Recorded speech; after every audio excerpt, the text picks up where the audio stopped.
Hey, it's Mr. Hasquin. I'm back with some things that you should know just by being alive. And again, today it's someone you should know just because. I want to talk today about Pol Pot.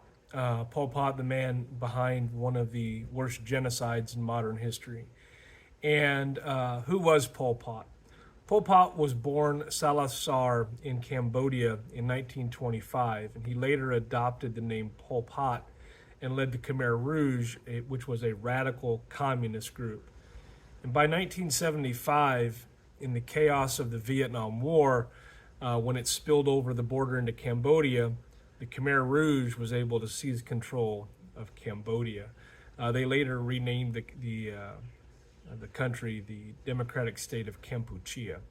What was Pol Pot's goal? Well, his hope had been to create a pure agrarian communist society. No cities, no classes, and no technology. And to do that, he tried to reset Cambodia to a year zero. This would be something reminiscent of what happens in the French Revolution.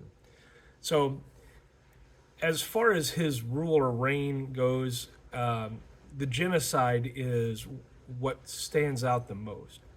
Pol Pot ordered that the cities be emptied, and he forced millions of Cambodians into the countryside to work as peasants.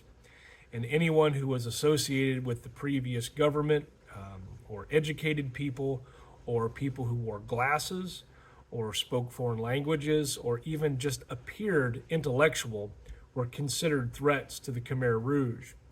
And between 1975 and 1979, under his rule, about 2 million people, which was a quarter of Cambodia's population, died from execution, starvation, overwork, or disease. Now, there's some historians who believe that those numbers need to be reinvestigated and increased, but that'll just come with the passage of time.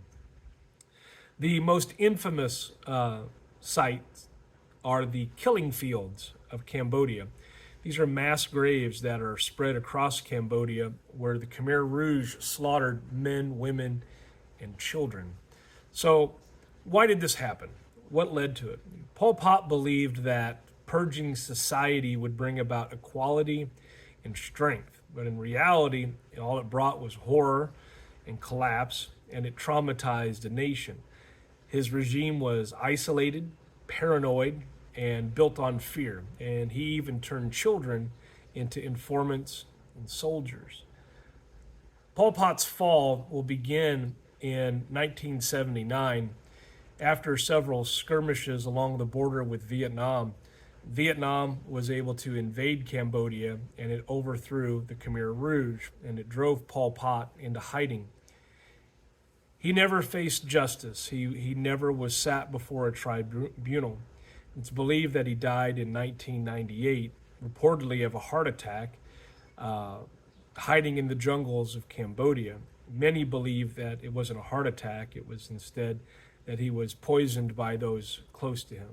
But nonetheless, he still never faced any justice for the damage he caused to Cambodia.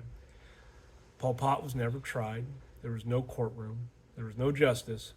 But the people of Cambodia still carry the weight of what he did. So anyway, I think his story is an important lesson of just knowing his story isn't just history. It's a warning. All right.